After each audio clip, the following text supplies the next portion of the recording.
Welcome to Truth Report. I'm Alex Truth, and tonight we are covering what may be the most dangerous escalation in the Middle East since the Iraq War. The United States is pulling embassy staff out of Israel, China is evacuating its citizens from Iran, Pakistan just launched airstrikes on Kabul, and the internal politics of Palestinian resistance are fracturing at the worst possible moment. These are not isolated stories. This is a coordinated acceleration toward a wider regional war, and we're going to break down exactly who is driving it and why. Maya, let's get into it. Alex, let's start with the biggest signal. The U.S. State Department authorized the departure of non-emergency embassy staff from Israel on Friday, as reported by the South China Morning Post. Now, I want people to understand what this means. The United States does not evacuate diplomatic personnel from its closest ally in the Middle East as a precaution. This is a war-footing indicator. This is the same kind of move we saw before the Iraq invasion in 2003, before the Libya intervention in 2011. When families of diplomats start leaving, military planners have already made their calculations. And here's the context the mainstream press is burying in paragraph 15. This comes after what the South China Morning Post describes as the biggest U.S. military buildup in the Middle East in decades. We're talking carrier strike groups, bomber deployments, tens of thousands of additional troops positioned across the region. This is not defensive posturing. You don't move that kind of hardware halfway around the world to sit idle. The infrastructure for strikes on Iran is already in place. The embassy drawdown is the political signal that the diplomatic window is closing. And that diplomatic window, Alex, let's talk about what actually happened in Oman. There was a round of Oman-mediated talks between Iran and the U.S., described as a last-ditch effort to avert war. Initial reports suggested some optimism, but Tehran quickly warned that Washington must drop what it called excessive demands to reach any deal. Now, what are those excessive demands? The Trump administration isn't just asking Iran to limit enrichment. Reports indicate they want a complete dismantling of Iran's nuclear program, an end to its ballistic missile development, and a severing of ties with regional allies. That's not a negotiation. That's an ultimatum designed to be rejected. Exactly. This is the playbook we've seen before. You set conditions you know the other side cannot accept, and then you point to their refusal as justification for military action. Colin Powell at the United Nations, the claims about weapons of mass destruction, the structure is identical. Present impossible terms, declare diplomacy has failed, and then frame the war as a last resort. Donald Trump has made repeated threats against Iran, and this Oman channel was never a genuine off-ramp. It was theater to provide political cover. The decision to strike has likely already been made at the strategic level. And this is where Story 5 connects directly. China's foreign ministry issued an urgent advisory on Friday telling all Chinese citizens to leave Iran as soon as possible. Beijing warned of a significant increase in external security risks and told citizens already in Iran to strengthen their security precautions and evacuate. The South China Morning Post reported that Chinese embassies and consulates in Iran are actively coordinating departures. Now, China has significant economic interests in Iran: oil imports, belt and road infrastructure projects, trade relationships worth billions. You don't tell your citizens to flee a major economic partner unless you have credible intelligence that strikes are imminent. This is the part that should alarm everyone. When both the United States and China are simultaneously pulling their people out of the same theater, that is not a disagreement over policy. That is a shared assessment that bombs are about to fall.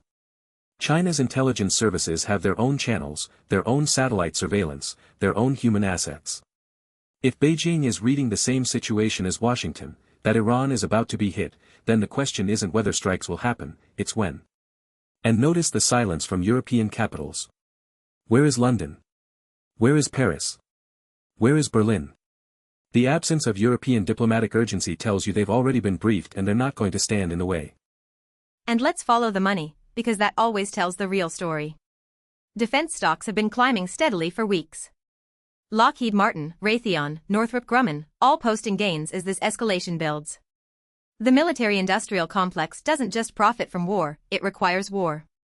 The defense budget is already at historic levels, and a new conflict with Iran would justify another generation of weapons procurement, another decade of deployment contracts, another cycle of profits built on destruction. The people making these decisions have financial stakes in the outcome. Now let's turn to Story 2, because this frames the ideological architecture behind all of this. Middle East. I published an opinion piece with a headline that would have been unthinkable a decade ago: Marco Rubio declares war on non-white peoples worldwide. This is about the Secretary of State's systematic restructuring of American foreign policy along explicitly racial and civilizational lines. Rubio's State Department has gutted diversity programs, defunded humanitarian initiatives in the Global South, and reoriented diplomatic resources toward what they openly call great power competition, which in practice means confrontation with non-Western nations. And this isn't just rhetoric, Alex. Look at the policy outputs. The State Department under Rubio has slashed funding for Palestinian humanitarian aid, rolled back engagement with African Union initiatives, withdrawn from multilateral frameworks that gave developing nations a voice, and escalated confrontations with China, Iran, and any government that doesn't align with Washington's vision. The through line is unmistakable. This administration views the world through a lens where Western dominance must be maintained by force, and any challenge to that order, whether it comes from Tehran, Beijing, or the Global South, is treated as an existential threat requiring a military response. And here's what the mainstream media won't connect for you. The potential war with Iran isn't happening in a vacuum.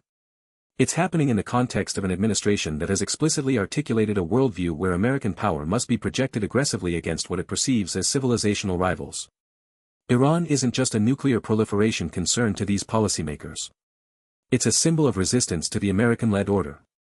Destroying Iran's capabilities isn't about security. It's about sending a message to every nation that dares to chart an independent course, comply or be destroyed.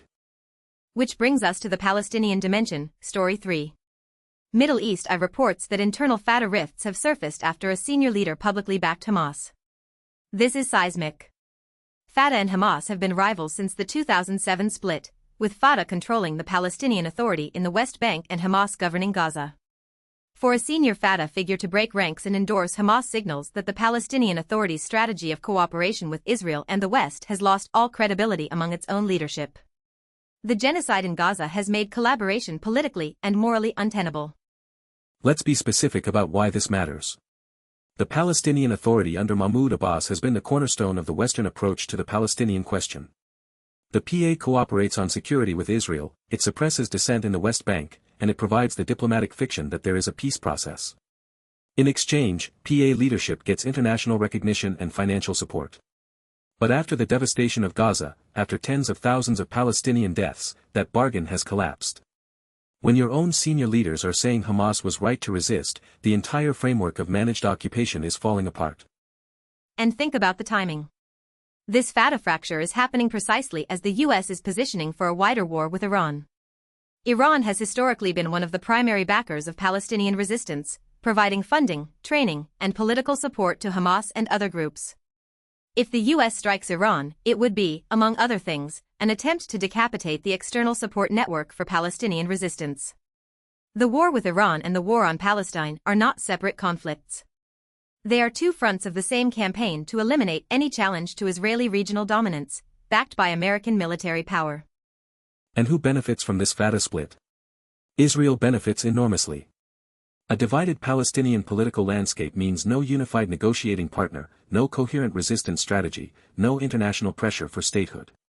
Every time Palestinians fracture, the occupation deepens. Israeli settlements expand. Land is confiscated. And the world is told there's no partner for peace. Meanwhile, Netanyahu has been explicit, there will be no Palestinian state. The fractures within Fatah serve that agenda perfectly, whether they're organic or encouraged. Now let's turn to Story 4, which might seem geographically distant but is deeply connected. Al Jazeera reports that Pakistan launched airstrikes on Kabul, pushing the Pakistan-Taliban crisis into what analysts call uncharted territory. This is extraordinary. Pakistan is bombing the capital of Afghanistan, a sovereign nation governed by the Taliban, which Pakistan itself helped bring to power. The relationship between Islamabad and the Taliban has deteriorated to the point of open military confrontation, and analysts warn this escalation could embolden armed groups and destabilize both countries simultaneously. Let's unpack the history here because it's critical. Pakistan's Inter-Services Intelligence Agency was instrumental in creating and sustaining the Taliban through the 1990s and during the U.S. occupation of Afghanistan. The Taliban's return to power in 2021 was, in many ways, a Pakistani strategic victory. But the Taliban government has refused to be a client state. It's harbored Pakistani Taliban fighters, the TTP, who carry out attacks inside Pakistan. It's asserted sovereignty over its territory. And now Pakistan is responding with airstrikes on Kabul itself. This is a former patron attacking its own proxy because the proxy grew beyond its control. And here's the broader pattern. This is what happens when great powers and regional powers try to use armed groups as instruments of policy. The United States did it with the Mujahideen in the 1980s, which produced Al-Qaeda and eventually the Taliban. Pakistan did it with the Taliban, and now faces blowback. Iran does it with Hezbollah and various Iraqi militias. Saudi Arabia funded extremist groups across the region. Every single time, the proxy eventually develops its own interests, its own agenda, and turns on its creator. The Pakistan-Taliban crisis is the latest chapter in this cycle. And the destabilization potential is enormous.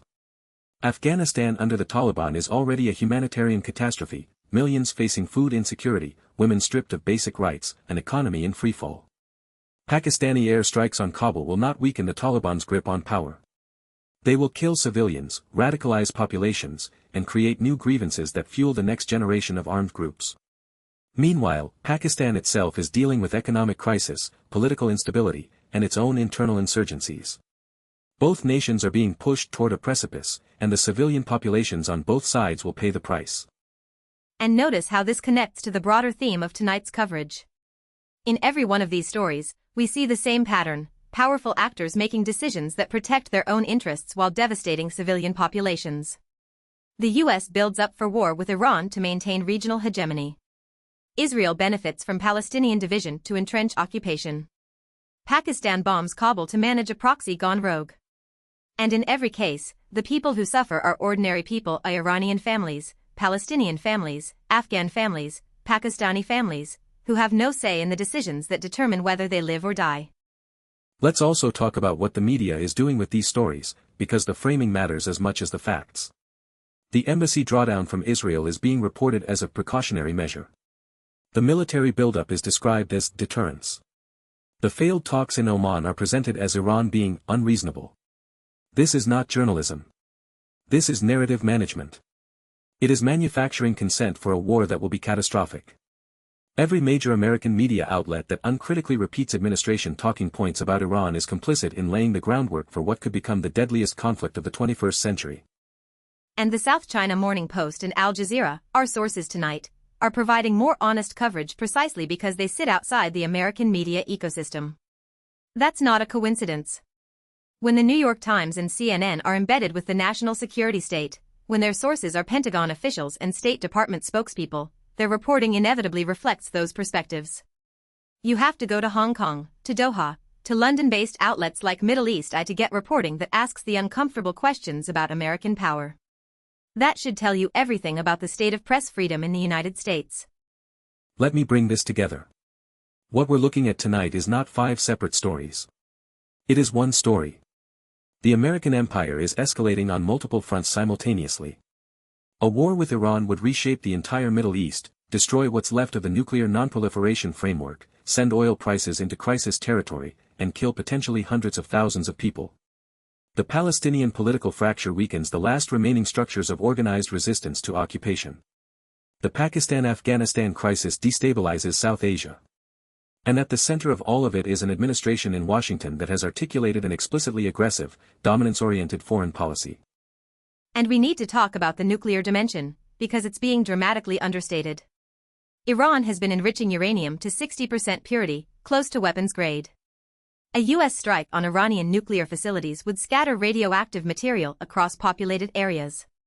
It would almost certainly not destroy all of Iran's capabilities. The program is dispersed and hardened after decades of precisely this threat.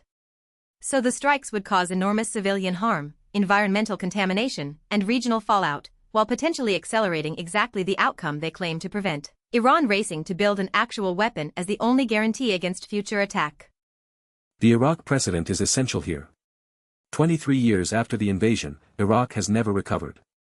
Over 1 million dead. Millions displaced. The rise of ISIS. Sectarian warfare. Infrastructure destroyed. And for what? There were no weapons of mass destruction. There was no threat. It was a war of choice driven by ideology and profit, and the architects of that war faced zero accountability. The same think tanks, the same defense contractors, many of the same individuals are now pushing for war with Iran. They learned nothing because they suffered nothing. The costs were borne entirely by Iraqi civilians and American soldiers. And Iran is not Iraq. Iran has 3 times the population, a more sophisticated military, genuine asymmetric capabilities, and the ability to shut down the Strait of Hormuz, through which 20% of the world's oil passes. A war with Iran would not be a quick operation. It would be a regional conflagration. Hezbollah in Lebanon, militias in Iraq, Houthi forces in Yemen, Iran's network of allies would activate across the entire region. The economic consequences alone, oil at $200, $300 a barrel, would trigger a global recession. This is not hypothetical. These are the assessed outcomes that military planners themselves acknowledge. So who actually benefits? Follow the money and the power. Defense contractors benefit from the procurement surge. Oil companies benefit from the price spike. Israeli hardliners benefit from the elimination of their primary regional rival. Gulf monarchies benefit from the weakening of Iran's influence. Hawkish politicians benefit from the rally around the flag effect. And the American people? The Iranian people? The people of Lebanon, Iraq, Yemen, and the wider region? They lose everything. Their lives, their security, their futures, sacrificed on the altar of geopolitical ambition and corporate profit. And I want to come back to the China angle, because it reveals something crucial about the global stakes. China's evacuation advisory isn't just about protecting its citizens. It's about protecting its investments. China has been building economic relationships across the Middle East as part of its broader strategy to reduce dependence on US-dominated systems. A war that devastates Iran would also devastate Chinese economic interests, oil supplies, infrastructure projects, trade routes. Beijing knows that a US war with Iran is partly about constraining Chinese access to Middle Eastern energy and markets. This is great power competition playing out through regional destruction. And Russia is watching all of this very carefully. Moscow has its own relationship with Tehran, arms sales, diplomatic coordination, energy cooperation. A weakened Iran means a weakened Russian position in the Middle East. But Russia also knows that an American military bogged down in another Middle Eastern conflict is an America less able to project power elsewhere. The geopolitical calculations are cynical on every side, and the people who pay are always the civilians caught in between. This is the reality of the international order, a handful of powerful states gambling with the lives of millions for strategic advantage. Let me go back to the Fatah-Hamas story because there's an element being overlooked. The senior Fatah leader who backed Hamas, this isn't just about political realignment. This is about moral clarity emerging from within the Palestinian establishment. After what Gaza has endured, after the scale of destruction and death, the old divisions between Fatah and Hamas are being recognized for what they always were, a gift to the occupation. Palestinian unity has been the one thing Israel has worked hardest to prevent, because a unified Palestinian movement with a coherent political voice is the greatest threat to the settlement enterprise and the apartheid system. And that's exactly why this Fatah fracture is happening now. The generation of Palestinian leaders who built their careers on the Oslo process, on the promise that negotiation and compromise would deliver statehood, has been thoroughly discredited. Not by Hamas propaganda, but by reality. 30 years of negotiations produced more settlements, more checkpoints, more land confiscation, and ultimately a genocide in Gaza. The senior Fatah leader backing Hamas is acknowledging what millions of Palestinians already know: the path of accommodation led nowhere. The question now is whether this recognition produces unity or deeper fragmentation. And the international community's response to Gaza has been devastating to the credibility of the rules-based international order. The International Court of Justice issued an advisory opinion calling the occupation illegal. The International Criminal Court issued arrest warrants. The UN General Assembly voted overwhelmingly for Palestinian rights. And none of it mattered. Israel continued its operations with full US support. The message to every oppressed population in the world is unmistakable: international law applies only when the powerful choose to enforce it. When they don't, you're on your own. The Pakistan-Afghanistan situation carries the same lesson. Pakistan is conducting airstrikes on a sovereign nation's capital. Where is the UN Security Council? Where are the condemnations? Where are the sanctions? When Russia struck Ukraine, the response was immediate and overwhelming: sanctions, weapons shipments, diplomatic isolation. When Pakistan strikes Kabul, the silence is deafening. The principle isn't sovereignty or international law. The principle is alignment. If you're aligned with Washington, your strikes are counterterrorism. If you're not, they're war crimes. The double standard is the system.